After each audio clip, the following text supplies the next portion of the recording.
Assalamualaikum warahmatullahi wabarakatuh. Selamat pagi siswa-siswi Pak Guru.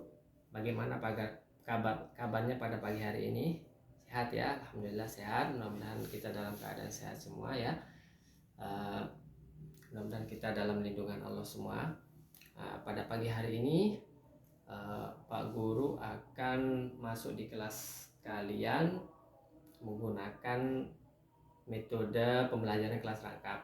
Apa itu metode pembelajaran kelas rangkap? Metode pembelajaran kelas rangkap itu adalah yang mana Pak Guru akan menggabungkan kelas 3 dan kelas 4 dikarenakan berhubung Pak Gurunya tidak dapat masuk ya, berhalangan izin tidak masuk karena ada keperluan rapat, dan Pak Guru yang akan mengisi di kelas kalian ini. Dan baik, untuk sebelum kita mulai pembelajaran untuk hari ini, Pak Guru minta untuk ketua kelas 4 untuk memimpin doa. Sebelumnya ya, kita berdoa dulu. Untuk ketua kelas 4 silakan dipimpin doa. Mari kita berdoa ya.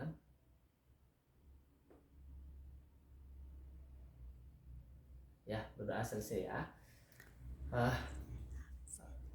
Baik, untuk selanjutnya Pak Guru absen dulu ya. Apakah kalian di antara kelas 1, kelas 3 dan kelas 4 ada yang tidak masuk? Ada yang absen? Oh, semuanya masuk ya. Semuanya masuk. Nah, sebelumnya Pak Guru akan menjelaskan tujuan dari pembelajaran kelas 3 ya. Kelas 3 yang pertama itu tujuannya pelajaran kita pada hari ini adalah ilmu pengetahuan alam, yang mana yang pertama tujuannya kalian harus bisa menjelaskan pengertian dari benda padat, cair, dan gas, dan juga menyebutkan contoh-contoh dari benda cair, padat, dan gas tersebut. Terus untuk kelas 4 tujuannya itu yang pertama adalah kita akan mempelajari ilmu pengetahuan sosial ya, atau IPS. Yang pertama tujuannya yang mana judul dari materi kita untuk ilmu pengetahuan sosial di kelas 4 ini adalah kerjasama ya, kerjasama di lingkungan sekolah. Yang mana yang pertama tujuannya kalian harus bisa ya. Yang kedua, di sini kalian harus bisa memberikan contoh-contoh kerjasama dalam lingkungan sekolah. Dan yang ketiga, kalian bisa memberikan apa manfaat dari kerjasama di lingkungan sekolah tersebut. Baik, itu materi dari kelas 4 yang sudah Pak Guru jelaskan tadi ya. Untuk kelas 4 nanti masing-masing membuat kelompok 4-5 orang. Mana yang 4-5 orang itu nanti Pak Guru minta kalian membuka LKS halaman 10 nantinya, dan terus kalian mengerjakan soal-soal di LKS tersebut pada halaman 12. Setelah kalian melihat atau membaca materi di yang nomor 10 tersebut, baru kalian isi latihannya di halaman 12. Nah, itu ya kelas 4 ya. Ada yang ditanyakan? Baik, tidak ada ya. Saya harap, Pak Guru harap tidak ada yang ribut ya. Tidak usah ribut, tidak usah gaduh. Pak Guru akan ke kelas 3 dulu ya. Halo kelas 3. Baik, Pak Guru akan menjelaskan materi tentang ilmu pengetahuan, yang mana Pak Guru jelaskan tadi pengertian dari benda cair, padat, dan gas. Ada yang bisa? Ada yang tahu benda cair, padat, dan gas? Jadi di sini benda cair, apa itu benda cair, apa itu benda padat dan gas. Nah, ya, jadi di sini untuk benda cair itu adalah, ya di sini Pak Guru akan menjelaskan dulu ya benda cair itu apa. Benda cair itu adalah benda yang mempunyai bentuk tetap. Nah, mempunyai bentuk tetap. Apa contohnya? Misalnya benda cair itu adalah, halo kelas 3.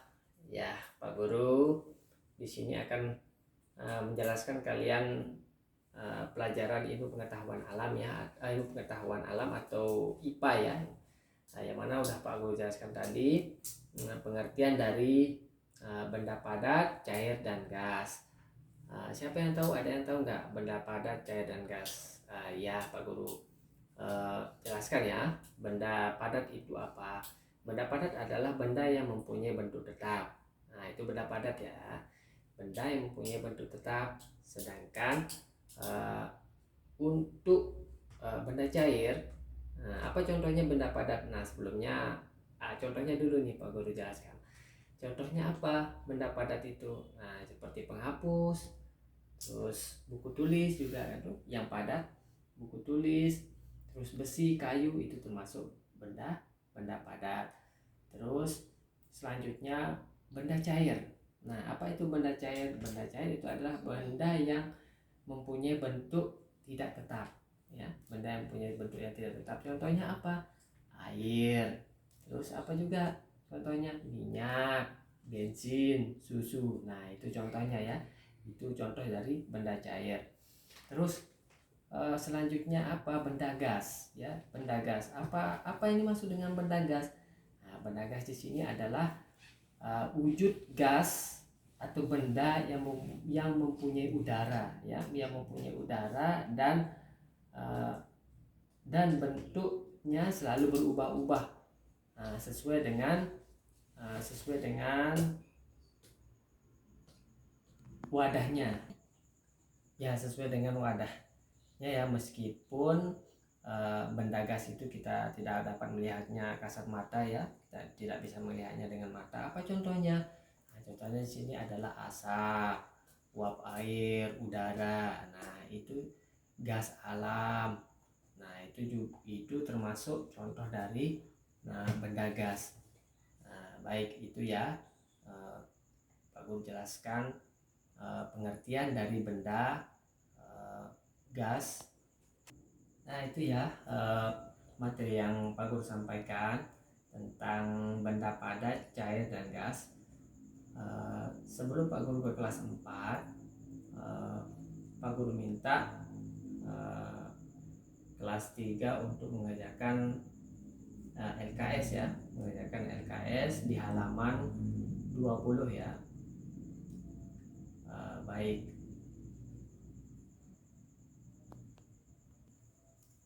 Ya, Pak Guru minta tidak usah ribut ya. Sekarang Pak Guru mau ke kelas 4 dulu.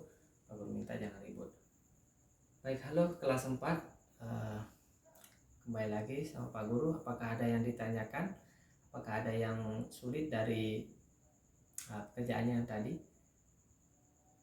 Baik, tadi Pak Guru sudah menyampaikan, memberikan materi tentang kerjasama. Di mana kerjasama itu adalah, baik dari penjelasan Pak Guru yang tadi kelas 4 dari LKS yang Pak Guru kasih tadi, apakah ada yang kesulitan dan mau ditanyai sama Pak Guru? Tidak ada. Oh ya, baik, sekarang kita sama-sama untuk membahas apa yang sudah Pak Guru sampaikan tadi, yang Pak Guru kasih tadi di LKS halaman 10 tadi, berkaitan dengan kerjasama.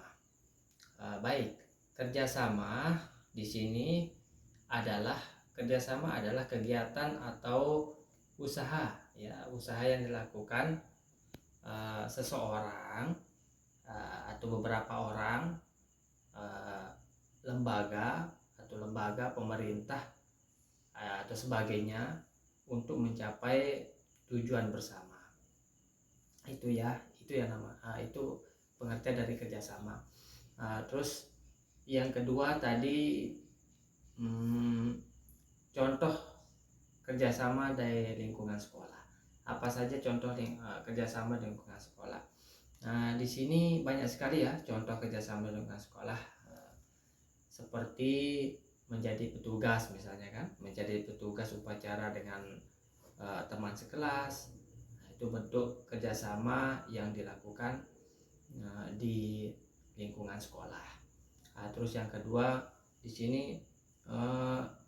kerja bakti juga. Kita kerja bakti, melakukan kerja bakti di sekolah itu juga merupakan wujud dari kerjasama ya, kerjasama antara teman kita. Kita melakukan kerja bakti bersama teman-teman kita. Terus kita menjenguk teman kita yang sedang sakit. Nah, itu juga termasuk kerjasama ya. Itu termasuk juga kerjasama di antara di ruang lingkup sekolah. Terus manfaat dari kerjasama. Nah, sekarang Pak Guru akan jelaskan manfaat. Nah, manfaat dari kerjasama itu apa? Ya, manfaat kerjasama ya. Di sini manfaat kerjasama, di sini Pak Guru akan memberikan kalian apa itu manfaat kerjasama. Itu yang pertama misalnya mempererat. Nah, mempererat persaudaraan, rasa persaudaraan kita antara sesama teman. Terus misalkan yang kedua itu menghemat waktu, juga bisa menghemat waktu dan tenaga, itu manfaat kerjasama. Terus bisa juga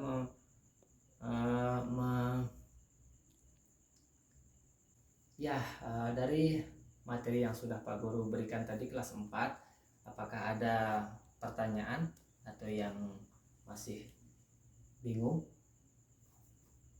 Baik, tidak ada ya. Baik, kita bahas sama-sama ya, mungkin kita bahas sama-sama yang tadi Pak Guru kasih LKS di halaman 10 tersebut tentang kerjasama. Nah, kerjasama, pengertian kerjasama. Sekarang Pak Guru akan kasih tahu apa itu kerjasama. Di sini pengertian kerjasama adalah kegiatan atau usaha yang dilakukan oleh seseorang atau beberapa orang ya, atau lembaga pemerintahan dan sebagainya untuk mencapai tujuan tertentu. Nah, itu untuk mencapai tujuannya bersama, yaitu pengertian dari kerjasama. Nah, terus yang kedua di sini apa saja contoh kerjasama di dalam lingkungan sekolah. Nah, itu yang pertama. Di sini banyak sekali kita lihat contoh kerjasama di lingkungan sekolah kita. Nah, misalnya di sini menjadi petugas, menjadi petugas upacara dengan teman sekelas misalnya, kan itu juga termasuk bentuk kerjasama di lingkungan sekolah kita. Nah, terus melakukan kerja bakti. Melakukan kerja bakti juga di lingkungan sekolah kita, itu juga termasuk wujud dari kerjasama di lingkungan sekolah.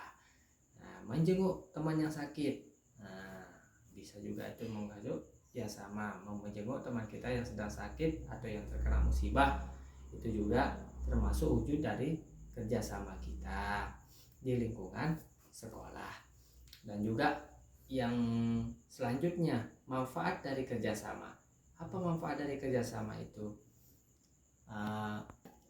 Manfaat kerjasama itu di sini manfaat kerjasama di lingkungan sekolah bisa kita lihat di sini, bisa mempererat. Bisa mempererat rasa persaudaraan kita. Nah, itu bentuk manfaat ya, manfaat kerjasama di lingkungan sekolah. Itu apa manfaatnya?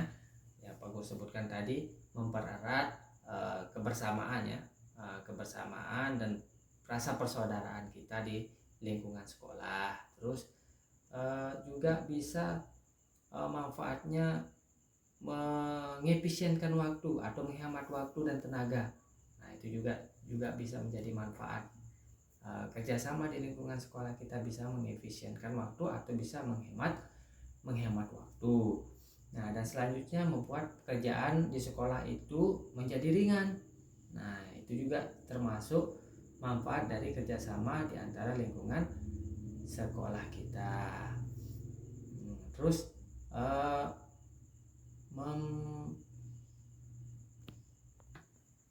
nah, dan selanjutnya di sini menumbuhkan rasa kekompakan kita juga, kekompakan dan kebersamaan antara teman siswa, teman kita. Nah, antara siswa, antara teman kita juga menumbuhkan rasa kekompakan juga ya. Itu merupakan manfaat dari kerjasama di lingkungan sekolah kita. Nah, jadi itu ya materi yang Pak Guru kasih untuk kelas 4 tentang kerjasama ya.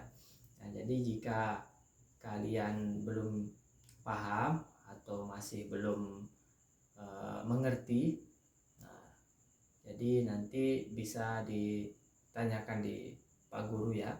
Dan mohon maaf jika Pak Guru ada kesalahan. Nah, itu ya penjelasan dari Pak Guru tentang kerjasama untuk kelas 4. Jadi sebelum mengakhiri kegiatan pembelajaran, Pak Guru akan kasih tugas ya. Pak Guru akan kasih PR untuk kelas 4 maupun kelas 3 ya. Nanti dikerjakan di rumah. Nah, nanti bisa dibantu sama ibu, bapak, atau kakaknya di rumah, nanti bisa dibantu untuk mengerjakan tugas yang Pak Guru kasih ya. Baik, terima kasih kepada kalian semua. Mohon maaf jika ada salah kata yang Pak Guru sampaikan, atau mungkin penjelasan yang Pak Guru yang terlalu cepat. Pak Guru minta maaf, dan Pak Guru akhiri untuk kegiatan belajar mengajar kita pada hari ini. Mohon maaf jika ada Pak Guru ada kesalahan. Sekali lagi, wassalamualaikum warahmatullahi wabarakatuh.